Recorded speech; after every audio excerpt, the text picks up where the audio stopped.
우리가 시편에 계속 나누고 있는데 시편 지금 몇 권을 살펴보고 있는지 아시죠? 이제 5권입니다. 네, 마지막 시편을 살펴보고 있어요. 이제 얼마 안 남았는데 시편은 150편까지 있거든요. 근데 우리가 이제 5권에 들어왔을 때 어떤 시편이 우리를 이제 기다리고 있었나요? 여러분 기억나시나요? 네, 다윗의 시편이 기다리고 있었습니다. 자취를 감추었던 다윗의 시편. 다윗에게 주셨던 하나님의 말씀을 믿기가 힘들었기 때문에, 그렇게 찬양하기 어려웠기 때문에 포로기의 성도들이 잘 부르지 못했던 것 같아요. 그런데 이제 5권에 들어와서 다윗의 시편이 있었고, 또 어떤 시편이 있었냐면 할렐루야 시편이 있었어요. 그리고 나서 오늘 이제 121편에 와서는 이러한 시편이 나옵니다. 우리 표제를 한번 볼까요? 오늘 우리가 121편을 읽었는데 120편부터 시작되는 시편입니다. 표제에 어떻게 되어 있죠? 성전에 올라가는 노래라고 되어 있어요. 어디로 올라가는 노래요? 성전에 올라가는 노래. 이스라엘 백성들은요, 항상 예배를 드렸지만 3번의 큰 절기가 있었어요. 1년에 3번 그렇게 절기에 모여서 농사를 이제 짓고 수확을 할 때를 기준으로 3번을 그렇게 모여서 예배를 드렸습니다. 그때 불러줬던 시편이었을 것이라고 그렇게 추정하고 있어요. 이제 지방에서 그 예루살렘으로 올라오면서 이 찬양을 불렀을 것이다. 근데 지금은 어떤 때예요? 우리가 여러 번 나눴지만 성전이 있어요, 없어요? 없죠. 있을 수도 있는데 그거는 왜 그러냐면 이제 포로에서 기환해서 몇십 년 동안 성전을 지어서 스룹바벨 성전이라고 해서 이제 성전이 완공되어 가지고 그때 불려졌을 수도 있기는 해요. 어쨌든 그 영광스러운 성전이 무너진 상황입니다. 그럴 때에 성도들은 오늘 이 시편을 불렀다라는 것이죠. 과연 포로기에 얼마나 이 시편의 고백을 많이 부르고 이 성전에 올라간 노래를 기억했을까? 정확히는 모르겠어요. 근데 그래도 많은 성도들이 기억했으니까 오늘 우리에게 이렇게 전해지고 있는 것 같습니다. 성경의 구약의 파노라마 우리가 다 살펴봐서 기억이 나실지 모르겠는데 바사왕 고레스가 칙령을 내려서 이제 포로에서 돌아가라 라고 이제 포용 정책을 펴줬어요. 그래가지고 이제 포로에서 풀려나게 됐었죠. 몇 년의 포로 생활했는지 여러분 혹시 아세요? 40년은 광야 생활이고, 그렇죠, 70년. 똑똑해요. 네. 네, 70년 칭찬 받을 만해요. 아무도 대답 못했어. 네, 그래서 그렇게 칙령을 내렸습니다. 그러면 유대인들의 존재감이 있었던 걸까요, 없었던 걸까요? 있었겠죠. 포용 정책을 할 정도로 눈치를 봤다는 거잖아요. 물론 하나님의 섭리 속에 칙령이 내려졌습니다. 그래서 그 고레스의 마음에 어떤 작은 믿음이 있었을지도 모르겠어요. 그런데 역사를 살펴보면 포용 정책을 펴서 환심을 사고자 하는 그런 정책들이 굉장히 보편화되기 시작했던 것 같아요. 그래서 그 성경을 살펴보면 우리가 가장 잘 아는 포로기의 유명한 인물 누가 있을까요? 유대인 중에 힘을 가졌던 사람. 남자도 있고 여자도 있죠. 여자 중에 누가 있었을까요? 왕비가 됐었던 사람. 에스더. 그렇죠. 왕비까지 올랐던 사람이에요. 그리고 또 남자 중에 2사람은 뽑자면 성경의 주인공이 되기도 한 사람. 그렇죠. 다니엘. 또 다니엘은 뭐였어요? 전국의 고관을 다스리는 총리까지 됐었습니다. 또 누가 있을까요? 4글자로. 갑자기 골든벨. 네, 4글자로 느헤미야. 네, 맞습니다. 느헤미야는 뭐 하는 사람이었어요? 술 관원장. 술 관원장이었어요. 굉장히 최측근이었죠. 그렇게 영향력을 끼쳤던 유대인들을 눈치를 좀 봤던 것 같아요. 그래서 이스라엘 백성들이 아닌 주변 나라 입장을 생각해 보면은 이스라엘 백성들이 이제 포로로 잡혀가면서 70년 동안 떠나가 있었잖아요. 가나안 땅에서. 그 자리에 잘 자리 잡고 살고 있었어요. 그런데 어느 날 칙령이 발표되고 포로로 잡혀갔던 백성들이 다시 돌아오게 된 것이죠. 처음에는 경계했었던 것 같아요. 근데 고레스도 그랬듯이 이제 생각해 보니까 딱히 경계하기보다는 더불어서 살아가는 방법을 모색했던 것 같아요. 그래서 우리가 신약으로 넘어오면서 보면 어때요? 잘 섞여서 살아갑니다. 막 헤롯 왕이 통치도 하고 그렇게 유화가 돼서 살아가요. 고레스 이후에 헬라 제국, 로마 제국이 세워지면서 모든 나라들이 유대인들과 공존하면서 살아갑니다. 그렇게 세상과 공존하며 살게 된 이제 이 성도들, 여전히 오직 하나님만을 섬기는 신앙에 적대적인 사람들은 있었어요. 이해를 못하고 핍박하는 사람도 있었습니다. 근데 이제 기본적으로 이제 세상이 좀 뭐랄까요, 트렌드가 바뀌었어요. 이제는 핍박을 하는 것도 있지만 좀 포용하는 생각들이 자리 잡게 된 거예요. 지금도 마찬가지 아닐까요? 요즘에 우리가 살아가면서 우리의 신앙을 이해할 수 없다고 막 핍박하는 사람이 있나요? 주변에? 있을 수도 있는데 혹시 핍박을 당했다 이번 한 주 동안? 핍박 안 당했어? 서영이? 괜찮았어? 괜찮았어요. 네. 네, 직장에서 핍박받을 수도 있고 막 그럴 수 있는데 잘 없는 것 같아요. 그렇게 우리는 그 어느 때보다 안전하고 행복한 시기를 사는 것처럼 보이죠. 하지만 보이지 않는 싸움이 더 치열해졌다는 것을 성경은 말씀하고 있어요. 이렇게 말하는 것 같아요. Welcome to Paradise 얘기하면서 우리가 지상 낙원을 만들어보자 라고 얘기하는 것 같아요. 오늘 시편 5권의 성전에 올라가는 노래는요, 포로기의 백성들 뿐 아니라 바로 우리들에게 주어진 말씀입니다. 우리에게 과연 진정한 패러다이스, 낙원은 어디인가? 우리가 올라가야 할 정말 성전은 어디인가? 질문을 던지고 있는 그런 말씀들이 되겠어요. 시편 5권 속의 표제는요, 사실 우리가 지금 어떻게 돼 있어요? 성전에 올라간 노래가 돼 있죠. 근데 원어를 보면은 올라가는 노래라고 되어 있어요. 그래서 성전에라는 거는 의역이 되면서 추가된 거예요. 영어 성경이 이걸 잘 번역하고 있는데 ascending song이라고 돼 있어요. 올라가는 노래. 그래서 분명치 않고 모호하게 이 시편이 기록이 돼 있는 거예요. 어디로 올라가는 걸까요? 어떤 의도로 이렇게 기록되어 있는 걸까요? 세상이 말한 낙원이 아니라 하나님께서 다스리시는 하나님의 나라가 있다. 하나님의 낙원이 있다라는 것을 의도하고 이렇게 성전에라는 말을 빼고 성전에 올라가는 노래를 시편이 수록하고 있는 것으로 보입니다. 그런데 포로기를 지나면서 이제 더 명확하게 해주셨어요. 무엇을요? 하나님의 낙원은 어디에 있을까요? 하나님의 낙원은 처음에 에덴에 있었죠. 근데 에덴이 어딘지를 아무도 몰라요. 제가 즐겨보는 다큐멘터리 유튜브를 보면은 믿지 않는 사람들인데도 중동학자, 고고학자에 모여서 에덴이 어딜까 열심히 의논하더라고요. 왜냐면 너무 구체적인 지명과 강 이름이 나오니까, 티그리스강 이렇게 나오니까. 근데 찾을 수 없다. 별 속의 도시다. 뭐 이러면서 얘기를 하더라고요. 의도적으로 감추고 있습니다. 성경은. 어디로 우리가 올라가야 될까? 더 이상 장소의 개념이 아니라는 사실이에요. 물론 세상 또한 마찬가지로 말해요. 세상도 낙원이 장소라고 말하진 않아요. 경제적인 자유를 얻어서 해방을 얻는 자에게 낙원이 열린다라고 말하는 것 같은 세상을 우리는 살고 있어요. 근데 하나님께서 허락하시는 낙원은요, 그것을 더 초월하는 의미가 있습니다. 여러분, 십자가에서 예수님과 함께 못 박혔던 두 사람을 기억하시나요? 그 사람들이 굉장히 특별하게 회자되는 이유가 있죠. 왜 그렇죠? 그 중에 한 사람이 어떤 사람이었기 때문에? 네, 전승으로는 이름까지 전해져 오던데 저는 잘 모르겠어요. 근데 그 한 사람이 어떻게 됐어요? 네, 낙원에 가게 되었죠. 예수님께서 내가 오늘 나와 함께 낙원에 거하리라 라고 이렇게 말씀하셨어요.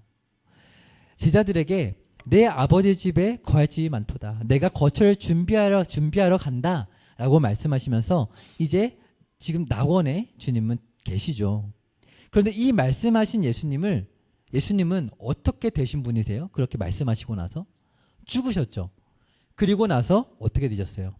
부활하셨죠. 그러니까 여러분 잘 이해해야 돼요. 예수님께서 말씀하신 낙원, 하나님의 낙원은 경제적 자유를 초월할 뿐 아니라 죽음도 초월하는 곳이 바로 낙원이라는 거예요. 죽음도 초월하는 낙원으로 그렇게 인도를 하신 거예요. 그래서 예수님께서 우리에게 이렇게 말씀하시는 것 같아요. 세상도 우리에게 낙원이 있다 말하지만 낙원으로 너희를 초청한다. 시편에 노래했던 그 낙원으로. 그곳이 바로 내가 있는 곳이다. 그러므로 우리가 올라가야 할 낙원, 웰컴 투 패러다이스. 이렇게 우리 초청하는 낙원 어딜까요? 우리 같이 첫 번째 읽어보겠습니다. 시작. 예수님은 진리로 거짓을 이기셨습니다. 라는 것이에요. 시편 우리 120편으로 한번 가보겠습니다. 1절을 보니까 내가 환난 중에 부르짖었다. 근데 응답하셨다 하면서 여호와여 이렇게 시작하고 있는데 같이 읽겠습니다. 시작. 여호와여 거짓된 입술과 속이는 혀에서 내 생명을 건져주소서. 너 속이는 혀여 무엇을 내게 주며 무엇을 내게 더할꼬. 아멘. 거짓된 입술과 속이는 혀에 대해서 말하면서 내 생명을 건져주소서 이렇게 말하고 있죠. 이 세상의 거짓된 말들을 보면서 이렇게 말하고 있는 거예요. 대적하고 있는 것이죠. 단순히 실상은 말을 뛰어넘는 거예요. 그러니까 생명을 건져달라고 말하고 있죠. 현실적으로 힘을 가진 말들입니다. 권위가 있는 말들이에요. 생명의 위협을 줄 만큼 나의 믿음을 위협하는 말들이 있는 거예요. 여기서 거짓이라는 말은요. 그러므로 그냥 거짓말을 의미하는 게 아닙니다. 거짓이라는 것은 하나님을 대적하여 높아진 모든 것을 의미하고 그것이 어디서 시작되었는가? 우리가 선악과를 따먹게 한 뱀을 기억하고 있죠. 사탄에게서 시작된 것이 바로 거짓이라는 거예요. 그래서 요한복음 8장 말씀 한번 띄워주시겠어요? 요한복음 8장 44절에 보면은 이렇게 말씀하고 있어요. 같이 읽겠습니다. 시작. 그가 거짓말쟁이요 거짓의 아비가 되었음이라. 아멘. 사탄은요 거짓말쟁이고 거짓의 아비다. 거짓을 시작한 자이다. 그렇게 말씀하셨어요. 예수님께서. 그가 얼마나 강력한가. 고린도서 11장 2절로 3절 말씀에 이렇게 되어 있습니다. 그것도 같이 읽어볼게요. 시작. 내가 하나님의 열심으로 너희를 위하여 열심을 내노니 뱀이 그 간계로 하와를 미혹한 것 같이 너희 마음이 그리스도를 향하는 진실함과 깨끗함에서 떠나 부패할까 두려워하노라. 아멘. 뱀이 그 간계로 미혹한 것 같이. 간계가 뭐예요? 거짓말로 미혹했다, 속였다라는 것이죠. 그렇게 해서 넘어뜨렸던 것처럼 오늘 우리도 깨끗함에서 떠나서 부패하게 할까 사도 바울은 두려워했기 때문에 계속해서 편지하였고 돌아보았다. 평생을 그렇게 했다라는 거예요. 우리에게 말씀이 주어지고 있는 이유가 바로 그것입니다. 그래서 영적인 대적, 사탄 앞에서 우리가 그를 상대할 때 우리가 할 수 있는 게 무엇일까요? 네, 무엇일까요? 현실적으로 우리가 할 수 있는 게 무엇일까요? 우리 힘으로 맞설 수 있을까요? 없을까요? 없어요. 그러면 어떻게 상대할 수 있을까요? 오늘 우리 120편 지금 보고 있는데 4절 말씀 혹시 보시겠어요? 4절 말씀에 이렇게 고백합니다. 같이 읽어보도록 하겠습니다. 시작. 장사의 날카로운 화살과 로뎀나무 숯불 이리로다. 네. 이렇게 대적할 수 있다는 거예요. 용사이신 하나님께서 날카로운 화살을 날리십니다. 그리고 또 어떻게 하세요? 로뎀나무 숯불로 대적하세요. 이것은요 사탄이 했던 것을 그대로 갚아주는 것을 노래하고 있는 거예요. 장사이신 하나님께서 날카로운 화살을 날리신대요. 예레미야 9장 말씀 보면 이런 말씀이 있어요. 한번 띄워주시면 이렇게 말씀하셨어요. 그들이 활을 당긴 같이 그들의 혀를 놀려 거짓을 말하며 그들이 이 땅에서 강성하나 진실하지 아니하고 악에서 악으로 진행하며 또 나를 알지 못하느니라. 네, 원수, 대적들, 사탄이 그렇다는 거예요. 이게 바로 진정한 눈에는 눈, 이에는 이로 갚아주는 것입니다. 우리가 현실적으로 우리에게 해코지하고 핍박하는 것을 눈에 보이는 대로 갚아주는 게 정정당당한 것이 아니라는 거예요. 정말 정정당당한 것은 그 비겁함 뒤에 숨어있는 거짓의 아비 사탄을 발견하고 그가 한 대로 갚아주는 거예요. 사탄은 얼마나 강력한지 몰라요. 사탄이 쏠 수 있는 가장 강력한 화살이 성경에 나와 있는데 그것이 뭘까요? 바로 사망입니다. 사망. 그래서 고린도전서 15장에 보면은 이렇게 기록되어 있어요. 우리 말씀 같이 읽어볼까요? 15장 55절 시작.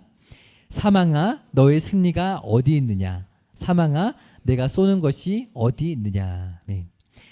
사탄이 가지고 있는 가장 강력한 화살은 사망입니다. 사망이라는 화살로 사탄이 공격해 올 때 이길 수 있는 사람이 있을까요? 없어요. 그런데 사람들은 사망에 맞서기 위해서 죽기 살기로 살아갑니다. 그게 이기는 건 줄 알고 그렇게 대적을 해요. 그러나 이길 수 없죠. 히브리서에 이런 말씀이 있어요. 한 번 죽는 것은 사람에게 정해진 것이요 그 후에는 심판이 있으리니. 상대가 되지 않는 거예요. 그런데 사탄을 이길 수 있는 유일한 분이 계시죠. 바로 진리의 말씀이 육신을 입어 오신 분 예수 그리스도이십니다. 예수님은 사탄이 한 그대로 갚아주실 능력이 있으셔요. 어떻게요? 모든 진리의 말씀에 순종하시어 우리 대신 죽으시고 부활하셨어요. 그래서 너가 죽음이라는 화살을 감히 쏴? 그러면서 하나님은 더 강력한 화살을 날리시는 거예요. 사탄을 정말 영원한 죽음이 있는 지옥으로 보내버리시는 방식으로 하나님은 대적하신다는 것이죠. 그것이 바로 화살로 대적한다는 의미입니다. 그리고 하나님께서 두 번째로 어떻게 사탄을 대적하세요? 4절 보니까 로뎀나무 숯불로 그렇게 대적합니다. 이게 무슨 말일까요? 시편 118편의 말씀 한번 보실까요? 시편 118편 10절부터 12절까지 같이 한번 읽어볼게요. 그리고 무엇이 반복되고 있는지 한번 찾아보세요. 시작. 문 나라가 나를 애워쌌으니 내가 여호와의 이름으로 그들을 끊으리로다. 그들이 나를 애워싸고 애워쌌으니 내가 여호와의 이름으로 그들을 끊으리로다. 그들이 벌들처럼 나를 애워쌌으나 가시덤불에 불같이 타 없어졌나니 내가 여호와의 이름으로 그들을 끊으리로다. 아멘. 무엇이 반복되고 있나요, 여러분? 표현이? 네, 끊으리로다. 여호와 이름으로 그들을 끊으리로다. 그래서 우리 오늘은 냉면을 먹습니다. 의미부여. 해봤어요? 뭘 끊어요? 네, 우리를 애워싼 대적들. 네, 대적들이 바로 원어로 사탄이라고 그랬죠. 오늘 우리를 대적하고 있는 대적을 끊는 거예요. 어떻게 끊어요? 여호와 이름으로 끊는 거예요. 근데 12절에 보시면 가시덤불에 불같이 타 없어졌나니 라고 이렇게 말하고 있어요. 여러분, 대적들, 사탄의 거짓말은 가시덤불에 불같이 타 없어진다고 해요. 이것은 여러 가지 의미를 갖고 있는데 일단 어떤 의미가 와닿으세요? 딱 이미지가 어떤 의미가 와닿으세요? 없어진다. 그렇죠? 불타 없어진다. 그것도 맞아요. 근데 또 하나의 이미지가 뭐냐면 가시덤불을 말하는 이유는요. 오늘 120편의 로뎀 나무와 대비가 되는 거예요. 뭐냐면 가시덤불은 굉장히 불이 잘 붙어요. 그리고 금방 없어져요. 굉장히 뜨겁게 밝게 타오르는데 금방 없어져요. 그것이 바로 사탄의 거짓말이라는 거예요. 눈앞에서 극명하게 보이지만 너무 명료하지만 금방 없어지는 거. 근데 오늘 진리의 하나님의 말씀을 표현하는 것은 로뎀 나무 숯불이에요. 영원히 숯이 되어서 타오른다라는 거예요. 로뎀 나무라는 거는요. 쌀이나무처럼 생겼대요. 굉장히 촘촘하게 생겨서 자라는데 약 2m 정도 자란대요. 열왕기상에서 말씀을 보면은 엘리야가 이세벨의 위협을 피해서 도망갔을 때 절망하면서 쉬었던 나무가 바로 이 로뎀 나무 밑이래요. 그래서 쉼과 안식을 상징하는 나무예요. 그래서 우리가 잘 아는 로뎀 나무 어디예요? 네, 카페. 우리 청년들의 휴게소. 네, 모이는 곳. 이게 바로 여기서 나온 거예요. 쓰임새가 어디에 되냐면 가지가 이 숯을 만들기에 적합하다고 합니다. 그래서 오래오래 타기 때문에 그런 것이죠. 이거를 그래서 비유로 하나님의 심판이나 징계를 상징할 때 이런 숯불을 언급을 한다고 합니다. 그래서 로뎀 나무 숯불로 사탄을 그렇게 심판하신다라는 말씀이 나오는 거예요. 그러니까 거짓의 존재인 거죠. 활활 타오르는데 로뎀 나무 숯불처럼 정말 타오르는 숯의 역할을 하지 못하고 그저 타서 없어지는 안개와 같고 연기와 같은 존재라는 거예요. 그래서 우리 한번 따라해 보셨으면 좋겠어요. 예수님께서 진리로 거짓을 이기셨습니다. 네, 이것이 바로 오늘 우리가 올라가야 할 예수님이 초청하시는 낙원이라는 것입니다. 그래서 요한복음 16장의 33절에 이렇게 말씀하고 계세요. 같이 한번 읽어보겠습니다. 시작. 세상에서는 너희가 환난을 당하나 담대하라. 내가 세상을 이겼노라. 아멘이십니까? 아멘. 그러므로 여러분, 거짓된 죽음과 죄의 권세를 통해 겁주는 사탄을 무서워하지 마시길 바랍니다. 그리고 섣불리 대적하지 마시고 정정당당하게 예수님을 의지하면서 사탄과 싸우시기를 축복합니다. 아멘. 두 번째로 웰컴 투 패러다이스. 자, 우리 한번 따라해 보겠습니다. 시작. 예수님은 우리에게 화평을 주셨다라는 거예요. 그것이 우리가 올라갈 낙원입니다. 화평에 대해서 여러분, 우리가 자주 포기하고 사는 것 같아요. 네, 뭐 직장 생활하고 하시다 보면은 거의 반포기 상태로 끌려갈 때도 많은 것 같아요. 아, 저 사람이랑은 화평은 물 건너간 것 같다. 그냥 그러려니 하면서 정신 건강에 해롭지 않게 적당히 지내며 살자. 그런 사람이 있으신가요, 다들? 아, 네. 있으세요? 네, 아, 참 괴로울 것 같아요. 저는 이제 기껏해 이제 아르바이트밖에 해보지 않았지만 혹시 내가 그런 존재는 아닌가 생각을 하면서 지냈던 것 같기도 하고, 그런 사람이 꼭 있었어요. 왜 저 사람은 저렇게 꼭 말을 할까? 그러면 사람들이 이제 미움을 사고 욕을 먹을 수밖에 없는 말들을 하는 사람들이 꼭 있었던 것 같아요. 그러나 우리가 포기하지 말았으면 좋겠습니다. 사탄의 거짓에 우리가 속으면 안 되기 때문이에요. 6절의 말씀 보실까요? 120편 6절의 말씀 보시면 이렇게 시편을 고백하고 있어요. 내가 화평을 미워하는 자들과 함께 오래 거주하였도다 라고 고백해요. 지금 5절을 보면은 이방의 그 나라들을 말하고 있는데 어디와 어디를 말하고 있나요? 네, 그렇죠. 그곳이 사실 동시에 있을 수 있는 곳이 아니에요. 전자는 굉장히 북쪽에 있는 도시고요. 후자는 굉장히 동쪽에 있는 도시예요. 그러니까 뭘 말하는 거냐면 정말 성전에서 멀리 떨어진 곳에서 이방 백성들의 그 틈바구니에서 이리 치고 저리 치고 살아가는 성도의 고백인 거예요. 오늘 우리가 듣는 고백과 같은 것이죠. 내가 화평을 미워하는 자들과 함께 오래 거주하면서 피곤하다는 거예요. 7절에 뭐라고 고백해요? 읽어볼까요? 시작.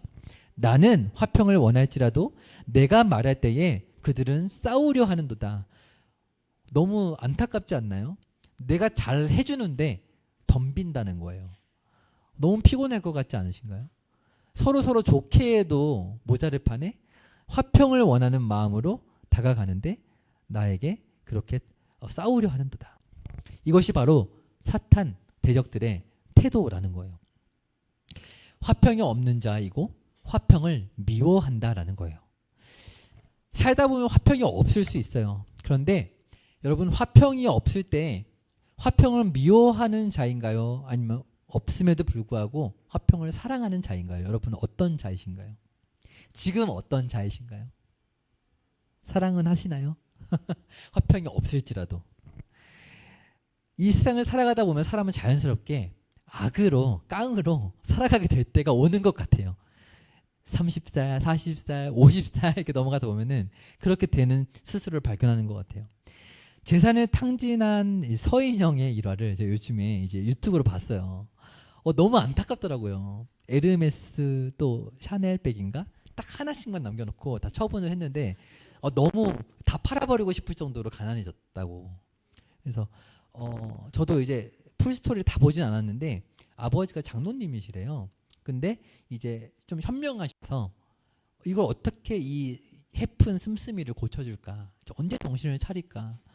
맨날 이제 방송 기독교 욕하고 믿는 사람 하게 하고 막 이런 것들이 있었거든요. 근데 그냥 냅뒀대요. 막 버는 돈보다 더 많이 몇십억을 냅뒀대요. 근데 어느 날 이제 카드가 안 읽히기 시작하는 거예요. 통장이 빈 거죠. 쇼핑에 중독돼서 써버린 거예요. 그래서 이제 아빠에게 아빠가 뭐 돈을 관리해 주셨는 것 같아요. 왜 얘기 안 해줬냐고. 그러니까 너가 번 돈은 너가 관리를 해야지 내가 왜 그것을 관리를 했냐. 이러면서 다 탕진하게 하셨다는 거예요. 그러면서 집 날리게 하시고 굉장히 진짜로 대단하신 분이더라고요. 그래서 결국에는 가지고 있는 명품백을 색깔별로 있었대요. 에르메스, 샤넬이. 그거를 다 뭐 당근으로 파는지 뭘로 파는지 모르겠지만 돈이 굉장히 쏠쏠하게 나왔대요. 그래서 막 웃으면서 얘기하더라고요. 그래서 이 하나는 남겨뒀다고 하면서 막 자랑을 하는데 약간 해탈한 기분인 것 같았어요. 그 모습을 보면서 사람이 은혜가 임하게 되면 이렇게 변할 수가 있구나. 저는 옛날에 진짜 걱정했거든요. 근데 사람이 이렇게 변할 수가 있구나. 저는 그런 고백을 참 많이 요즘 하게 되는데 사람이 연수가 거듭하면서 전도의 기회를 좀 얻게 되는 것 같아요. 가족 중에, 친척 중에, 친구 중에 이제 믿음이 없는 그런 가까운 분들이 꼭 계시잖아요. 하나님 꼭 붙여주시는데 그런 사람들을 어떻게, 그런 우리 지인들을 어떻게 전도할 수 있을까 고민이 되잖아요. 그랬을 때 저는 한 가지 희망을 갖게 되는 건 무엇이냐면 그 대화 가운데 한 끗 차이인데 그런 게 있어요. 내가 살아보니까 다 필요 없어. 근데 그 고백이 교만함으로 나오는 고백인 거. 내가 다 경험해봤는데, 내가 다 해봤는데 그것도 안 되고 저것도 안 되고 다 안 돼. 다 해봤어. 근데 한 끗 차이로 똑같은 사람이 어떤 고백을 하게 바뀌냐면 살아봤더니 별거 없더라. 이런 약간 해탈한 고백으로 바뀌는 때가 같은 사람인데 그렇게 온다는 것이죠. 그 역할을 누가 해줄 수 있느냐? 우리 그리스도인이 그 역할을 말벗을 해줄 수가 있는 거예요. 어떻게 할 때 상대가 그렇게 변하게 될 수 있을까요? 그때가 전도의 기회거든요. 어떻게 할 때 그렇게 될 수 있을까요? 맞아요. 해탈하셔야 돼요. 우리는 할 수 있어요. 저번 주에 제가 열심히 나눴는데 따라해 볼까요? 우리는 인생 2회차이다. 진짜로요. 거듭났잖아요. 인생 2회차예요. 그러니까 아무리 나이가 많은 사람을 만나도 두 번째 사는 인생이기 때문에 우리는 정말 해탈한 사람처럼 말할 수 있어요. 근데 그러려면 전제가 있죠. 내가 나의 모든 탐욕과 나의 모든 그 연약함들을 이미 마주하고 직면한 사람이어야 되는 것이죠. 그런 성도였을 때 나와 함께 대화하는 어르신, 나와 함께 대화하는 부모님, 그 상대가 그래 맞아, 네 말대로 살아보니까 별거 없어. 진짜 그렇더라. 그 순간부터가 바로 전도의 시작인 것이죠. 그렇죠? 우리가 나도 별거 없는 걸 발견했는데 하나님께서 그걸 채워주시더라고요. 하면서 우리가 전도의 길로 나아갈 수 있게 되는 거예요. 말씀을 보면요. 올라가는 노래를 누가 부를 수 있는가? 오늘 시편은요. 화평을 사랑하는 자가 올라가는 노래를 부를 수 있다라고 그렇게 말하고 있어요. 화평할 능력은 없어요. 오늘 시편 고백을 보면 어때요? 여전히 대적하는 자가 내 곁에 있어요? 없어요? 있습니다. 화평할 능력이 없어요. 구원 얻게도 할 수가 없어요. 그냥 대화만 할 수 있을 뿐이에요. 바로 이것이 핵심입니다. 세상은 이해할 수 없어서 여전히 대적하지만 하나님 나라에 들어가는 자들은 의로워서 믿고 있는 게 아닌 거예요. 성격이 좋아서 버티고 있는 게 아니고 화평을 사랑하기 때문에 화평할 수 없는 상황에도 올라가는 노래를 부르면서 이렇게 하나님 앞에 머물고 있는 자라는 사실입니다. 그래서 하나님은 의로운 자 내게로 와라 이렇게 하지 않고 화평을 사랑하는 자는 다 내게로 오라 라고 말씀하고 있다는 거예요. 그러므로 오늘 낙원으로 올라오라 말씀하시는 예수님 앞에 성도는 마음속에 이런 고백을 하게 됩니다. 시편 121편 오늘 읽었던 말씀이죠. 우리 1절부터 2절 같이 한번 읽어볼까요? 읽겠습니다. 시작. 내가 산을 향하여 눈을 들리라. 나의 도움이 어디서 올까? 나의 도움은 천지를 지으신 여호와에게서로다. 아멘.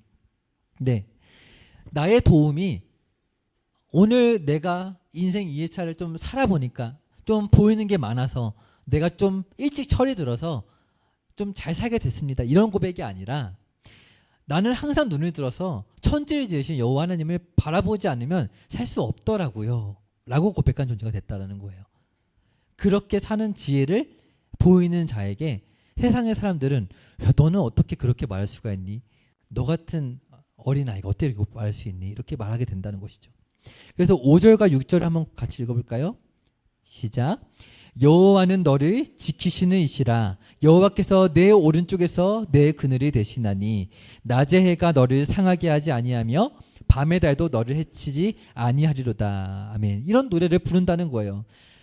말씀을 보시면 낮의 해와 밤의 달이 위험하게 만드는 상황이 있어요, 없어요? 있어요. 그런 상황을 지난다는 거예요. 그런데 내 오른쪽에 그늘이 되시는 여호와께서 계셔요. 이것은 눈에 보이는 그늘이 아니죠.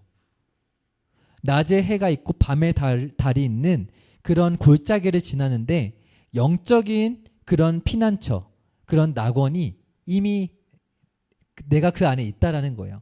그 그늘로 피하게 되었을 때 내가 더 이상 상하지 않고 나를 해칠 수 없다라는 것이죠. 그래서 이사야서의 말씀을 나눴던 거 기억하시나요? 시온의 대로로 지나게 하실 때 거기에는 어떤 사나운 짐승도 올라오지 못하는 구원의 길이더라 라고 노래했단 말이에요. 그것이 바로 예수 그리스도로 말미암아 열린 올라가는 노래, 성전으로 하나님의 임재 앞으로 나아가는 길이라는 거예요. 그래서 7절부터 8절에 보면은 이렇게 고백해요. 같이 읽겠습니다. 시작. 여호와께서 너를 지켜 모든 환난을 면하게 하시며 또 내 영혼을 지키시리로다. 여호와께서 너의 출입을 지금부터 영원까지 지키시리로다. 아멘. 모든 환난, 지금부터 영원까지의 출입에서 우리를 지키실 것이다. 그것들을 만나게 하실 건데 지키실 것이다. 라고 이렇게 노래하는 것입니다. 그래서 요즘에 제가 참 좋아하는 노래였는데 지난달에 많이 들었던 것 같아요. 그 악동 뮤지션의 제목이 뭐였나요? 소문의 낙원. 네. 지치고 병든 나그네여, 이 노래를 많이 들었던 것 같아요. 저는 그 노래 들으면서 이 시편이 떠올랐어요. 올라가는 노래. 지치고 병든 나그네여 올라오라. 예수님 말씀하시는 것 같았어요. 거기에 세상 사람들이 막 율동하면서 환호하거든요. 챌린지도 하고. 그러나 복음에는 굳게 닫혀 있어요. 그들은. 우리의 역할이 그럼 무엇인가? 세상을 살아가면서 우리는 고백하는 거예요. 그렇게 닫혀있고 완고한 마음을 갖고 있는 사람들에게 그렇게 때로는 노래로, 때로는 어떤 따뜻한 말로 그들의 마음에 하나님의 말씀을 전하고 복음으로 초청할 수 있는 그런 기회를 만드는 거. 그래서 이 올라가는 노래가요, 정말 이스라엘이 건재했을 때는 성도들이 노래했을, 분명히 그런 노래였을 거예요. 근데 이제 포로기에 와서는 조금 달라졌을 것 같아요. 이방인들과 그렇게 섞여 살아가던 성도들이 이런 노래를 이제 부를 때에는 거기에 같이 살아가는 이방인들이 있는 거예요. 불신자들이 있는 거예요. 그들에게 악동 뮤지션처럼 노래를 부르는 거예요. 지치고 병든 나그네요. 우리 올라갑시다. 이렇게 부르는 거예요. 왜 올라가요? 환난도 있고 해코지하는 사람도 있는데 거기에 하나님이 하늘의 위로가 있어요 하면서 그렇게 고백하는 것이죠. 우리는 그렇게 성전으로 올라가서 안식을 얻을 수 있는 거예요. 무너진 성전의 현실 속에서 역사를 주관하시는 하나님의 나라를 세우실 메시아를 바라보며 이를 성도들은 불렀던 것입니다. 십자가상의 강도도 마찬가지였을 것 같아요. 자신의 인생의 집이 무너진 허무함을 바라보면서 예수님께서 낙원을 이제 말씀하셨을 때 너무 행복하게 숨을 거뒀을 것 같아요. 십자가상의 강도가 살아오는 그 삶을 하나님은 포기하고 그냥 방치했던 게 아니라 지켜보고 계셨을 것 같아요. 낙원으로 이끄시기 위하여. 그리고 하나님의 때에 부르셨고 그는 잠깐의 그 마지막의 고백이었지만 순종했던 것이죠. 지금 예배의 자리에 있는 우리들도 하나님은 부르고 계십니다. 또 우리를 통해서 누군가를 부르고 계세요.